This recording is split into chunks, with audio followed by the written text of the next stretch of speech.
നമസ്കാരം. നാം പറയാൻ പോകുന്ന കഥയുടെ പേര് ബുദ്ധിമാന പുള്ളിമാൻ. ഒരു കാട്ടിൽ ഒരു പുള്ളിമാനും കുറുക്കനും താമസിക്കുന്നു.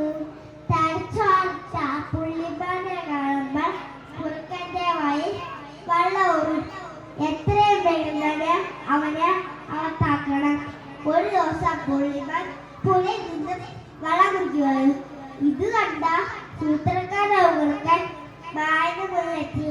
മായ വിളിക്കണം എനിക്ക്, ഇതെന്റെ പൊടിയാണ്, ഇതിലെ വെള്ളം എനിക്ക് മാത്രമുള്ളത്, അതിനാൽ നീ വെച്ചോളം തിരിച്ച് ഈ പുഴത്തിൽ കുറുക്കൻ കഷ്ടപ്പെട്ടു. മുട്ടിമല പുള്ളിമാൻ പറഞ്ഞു, നീ പറഞ്ഞത് ശരിയാണ്, ഇതിലെ വെള്ളം കുടിക്കാൻ പാടില്ലായിരുന്നു. എന്ത് ചെയ്യും?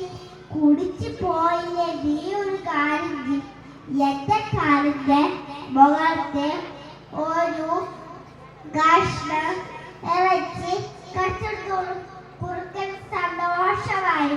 വളരെ കാലമായി ആയിരത്തിലാണ് ധരിച്ച് അവൻ വേഗം പിന്നാളിന്റെ ഒരു ഭാവം കളിക്കാൻ വന്നു. ഉടൻ തന്നെ പുള്ളിമാൻ കാല് നൽകി ഒറ്റ ചവിട്ട് തല കണിയെടുത്ത് കൊടുക്കാൻ ബോധം കെട്ടു വീണു. പെണ്ണൊരിക്കലും കുറുക്കൻ പുള്ളിമാനെ thank you. Thank you, Sridhar.